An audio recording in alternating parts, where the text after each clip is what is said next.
The room fell into a terrified silence as 7-year-old Sofia Martinez burst through the doors of the Mafia's most guarded gala. She didn't see the killers or the guns, she only saw the man at the head of the table.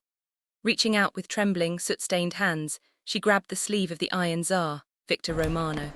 Her voice broke as she whispered the words that would change his empire forever. "Please, they're going to execute my mama in the basement. You're the only one strong enough to stop them." Sofia didn't know she was begging a monster to save her from his own men, but the look in Victor's eyes suggested the monster was about to change sides. The crystal chandeliers cast fractured light across the ballroom like shattered diamonds, illuminating faces that wore wealth like armor. Viktor Romano sat at the head of the grand table, a king surveying his court of wolves dressed in silk and expensive cologne. The annual gala was theatre, nothing more, a carefully choreographed display of power where everyone knew their role and no one dared improvise. Until the doors exploded open. Sofia Martinez was a ghost made flesh, her small frame swallowed by shadows that seemed to cling to her torn dress. She didn't walk, she ran, her shoes leaving desperate tracks across marble that cost more than most families earned in a year. Guards reached for weapons, but something in her wild momentum froze them mid-motion. She crashed into Victor's table with the force of a fragile bomb. Her fingers, small and stained with what looked like soot and dried tears, clutched a photograph so wrinkled it might disintegrate. Victor's world, built on intimidation and carefully measured violence, shrank to the size of this trembling child who had somehow breached 10 layers of security to reach him. "Please," she gasped, her voice breaking on the word. "They have my mama, the man with the blade tattoo he said tonight. He said the basement on Mercy Street." The photograph fluttered onto Victor's plate. A woman's face stared back at him, dark eyes, kind smile, completely unremarkable except for one detail that made Victor's blood turn to ice. Behind her in the background was a warehouse he recognized.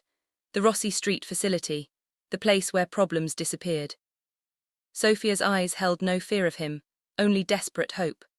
She had no idea she was clutching the sleeve of the Iron Tsar, begging the city's most dangerous predator to save her mother from his own hunting grounds. Victor's carefully constructed world began to crack. Victor's private office smelled of aged leather and secrets. Sofia sat perched on a chair too large for her, swinging legs that didn't reach the floor, while Victor studied the photograph under his desk lamp with the intensity of a surgeon examining an X-ray. "The man with the blade tattoo," Victor said quietly, his voice stripped of its usual edge. "Did you see it clearly?" Sofia nodded, her small hands twisting together. On his neck, it looked like it was dripping blood. Marco Giordano. The realization hit Victor like a punch to the sternum.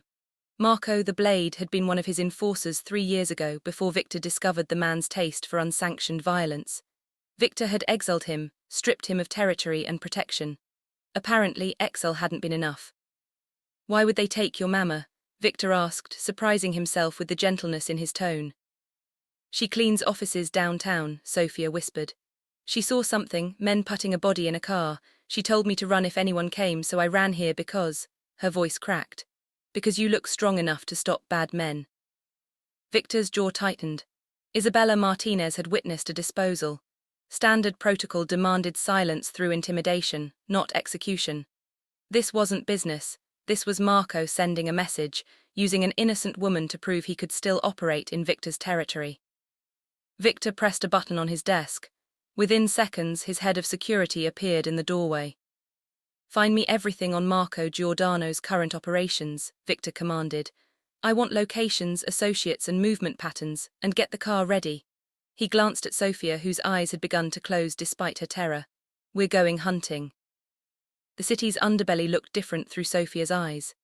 Victor had driven these streets 1,000 times, seen the prostitutes and dealers and broken souls as part of the landscape, scenery in his empire's ugly theatre. But with Sofia pressed against the car window, her breath fogging the glass as she searched every shadow for her mother, the decay became personal. "Close your eyes," Victor said softly, as they passed an alley where 2 of his debt collectors were working over a deadbeat. Sofia obeyed without question, her trust in him as complete as it was undeserved. His phone buzzed, a text from his surveillance team. "Marco spotted at the Havana Club 2 hours ago, left with 3 men." The Havana Club was neutral territory, a place where information flowed like the watered-down whiskey. Victor pulled into a dark side street and turned to Sofia. I need you to stay in the car, lock the doors. If anyone comes except me, you drive away. He placed the keys in her small hands, knowing she couldn't actually drive but needing her to feel less helpless. You'll find her. Sofia's voice was so small it nearly broke him. I promise, Viktor heard himself say, and realized with cold certainty that he meant it. Inside the club, the music pounded like a diseased heartbeat. Viktor moved through the crowd with the ease of a shark through dark water. The bartender's eyes widened when he recognized him. Marco Giordano, Viktor said simply. Where? The bartender's Adam's apple bobbed. He's using the old Mercy Street facility. But Mr. Romano, sir, he's not alone. He's got Enzo Vital backing him. Viktor's blood froze. Enzo was his own second in command. The betrayal wasn't just Marco's, it was coming from inside his inner circle. Rocco, Fangs, Morty was dragged into the warehouse basement, still bleeding from where Viktor's men had extracted him from his girlfriend's apartment. The man's nickname came from his gold dental work, which currently glinted in the harsh fluorescent light as he whimpered. Viktor had left Sofia with his most trusted guard, a grandmother-aged woman named Teresa who kept a rosary in one pocket and a switchblade in the other. Now he stood over Rocco, his shadow swallowing the smaller man whole. I'm going to ask you one question, Viktor said, his voice carrying the weight of tombstones. Where is Marco holding Isabella Martinez? Rocco's eyes darted like trapped animals. I don't know nothing about no. Viktor's fist connected with the wall beside Rocco's head, embedding knuckles into concrete. Dust rained down like dirty snow. Let me rephrase, Viktor continued, not even breathing hard. You have 10 seconds to tell me where Marco is before I demonstrate why people call me the Iron Tsar. And Rocco, I know you were at the Havana Club. I know you helped load Isabella into that van. So please, insult my intelligence one more time. The fight drained from Rocco like air from a punctured tire. The old Castellano factory, on the river, but Viktor, man, you don't understand, this wasn't just about the woman. Marco's got backing, real backing. Enzo cut a deal with the Volkov brothers. They're planning to. Viktor didn't wait for the rest. He was already moving toward the door, his mind calculating distances and time. The Castellano factory was 40 minutes away. He had no idea how much time Isabella had left, but with every passing second, Sofia's trust in him felt heavier than any crown he'd ever worn.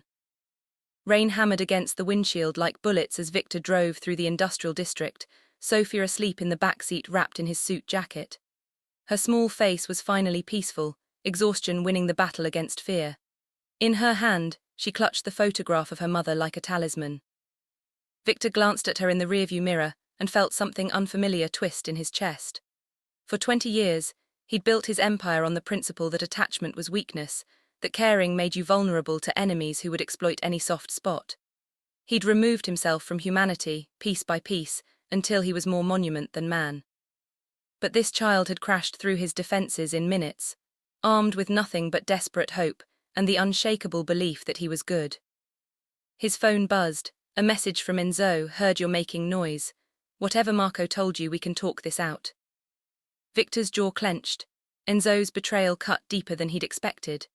They'd built this empire together, survived wars and betrayals and police raids. But somewhere along the way, Enzo had decided Viktor's throne was worth more than his loyalty. Another message, the woman's already dead, turn back. Viktor's knuckles went white on the steering wheel. It could be true. Marco might have already executed Isabella, making this entire desperate chase meaningless. But he looked at Sofia again, at the trust written in every line of her sleeping face, and realized it didn't matter. Even if he was racing toward a corpse instead of a rescue, he would finish this. Because Sofia had chosen to believe in him, and that belief, fragile and undeserved as it was, felt more valuable than every dollar and territory marker in his empire. He pressed harder on the accelerator, rain turning the world into a blur. The Castellano factory squatted by the river like a rotting tooth, its broken windows staring out at the water with blind malevolence. Viktor parked 2 blocks away and woke Sofia gently. Stay with Teresa, he said, watching the older woman materialize from a second vehicle. I'm going to bring your mama back. Sofia's eyes were huge in the darkness. Promise. Viktor had never made promises. Promises were leverage your enemies could use against you, weights that would drag you down when you needed to be ruthless. But looking at this child, he found himself nodding. I promise. The factory interior was a maze of rust and shadows. Victor moved through it like a ghost, his weapon drawn but held low. He'd learned to navigate darkness long before he'd learned to navigate boardrooms, the skills of his violent youth coming back like muscle memory. He found them in the old assembly room. Isabella Martinez was bound to a chair in the center of the space, her face bruised but her eyes defiant. 3 men surrounded her, but Victor's attention locked onto the figure emerging from the shadows, Enzo Vital, impeccably dressed even in this hellhole, a thin smile on his familiar face. Victor, Enzo said warmly as if they were meeting for drinks. I told you she was dead, you should have believed me. Let her go, Victor said quietly, this is between us. Enzo's smile widened. No, old friend, this was never about the woman, she was bait. Marco wanted revenge, yes, but I needed you here alone where we could finally settle who truly runs this city. He gestured and more men emerged from the darkness, at least 8 all armed. You've grown soft, Victor, sentimental, that child has made you weak. Victor slowly lowered his weapon, his mind racing through scenarios. He was outnumbered, outgunned, and out of time. But he'd walked into worse situations and carved his way out. You're right, Victor said, letting his gun clatter to the floor. Sofia did change me. She made me remember what we were supposed to protect. Marco Giordano stepped from behind Isabella's chair like a nightmare given flesh, the blade tattoo on his neck seeming to pulse in the dim light. His actual knife, a wicked thing with a serrated edge, pressed against Isabella's throat with surgical precision. The great Iron Tsar, Marco sneered. Brought down by a little girl's tears, it's almost poetic. Victor kept his hands visible, his body language submissive, but his eyes never stopped cataloguing the room. 8 men, all armed, Enzo near the back, confident enough to be careless, Marco close enough to kill Isabella before Victor could cross the distance. The mathematics of violence, cold and familiar. What do you want? Victor asked. I want you to watch her die, Marco said simply. I want you to feel helpless, then I want Enzo to put a bullet in your skull and take your place. Call it regime change. Isabella's eyes met Victor's, and he saw something unexpected there, not fear for herself but terror for what her death would do to her daughter. In that moment, Victor understood why Sofia had fought so hard. This woman, bruised and bound and facing execution, was still thinking about her child first. Take me instead, Victor heard himself say. Let her go, you want revenge, you want the satisfaction of destroying me, you can't do that if I'm dead quickly, keep me alive, make it last, but let the woman walk out of here. Marco's smile faltered, he'd expected begging or violence, not a trade. Sofia's waiting outside, Victor continued, his voice steady. She's 6 years old, Marco, she's already lost everything except her mother, don't make her an orphan to settle a score with me, she's innocent. This woman is innocent, your problem is with me, so take me. Victor, what are you? Enzo started, but Marco cut him off. Deal, Marco said, but the woman stays until you're restrained, insurance. Victor nodded and walked forward, hands raised, knowing he was probably walking toward his own death but unable to stop. Sofia's face was burned into his mind, her absolute trust that he was strong enough to save her mother. For once in his life, being strong meant surrendering. As Marco's men grabbed him, a zip ties bit into his wrists. Victor caught Enzo's eye and saw something flicker there, uncertainty, maybe even regret. Good, he'd need that doubt if he was going to survive this. The explosion, when it came, was Isabella Martinez herself. The moment Marco's attention shifted to securing Victor, Isabella drove her head backward with desperate force, connecting with Marco's nose in a crunch of cartilage. The knife wavered. She threw her weight sideways, chair and all, hitting the ground hard as gunfire erupted. But it wasn't Marco's men firing, it was the factory's upper windows shattering as Victor's reinforcements poured in. Teresa, that seemingly gentle grandmother, had made the call the moment Victor had entered the building. She'd never planned to just wait. The room devolved into chaos. Victor twisted, using the confusion to drive his shoulder into the nearest guard's solar plexus. Hands bound, he fought like an animal, all the calculated violence of his youth surging back.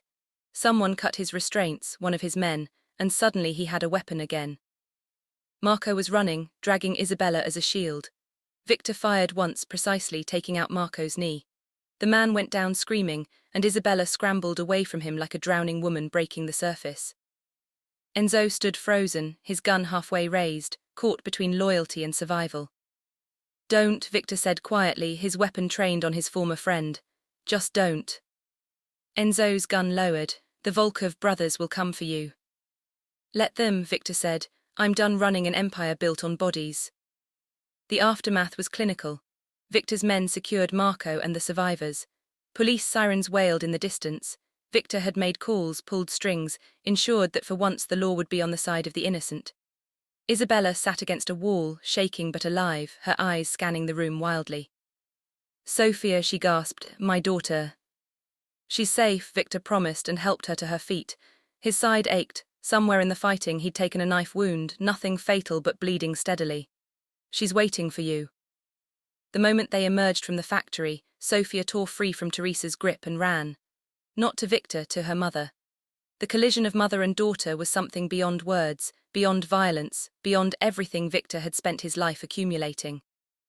He stood apart, bleeding into his expensive shirt, and finally understood the difference between power and value. 3 months later, Viktor Romano stood across the street from a modest house in a quiet neighborhood where children played and people didn't flinch at shadows. The Martinez family had been relocated here, to a place where Marco's surviving associates would never find them.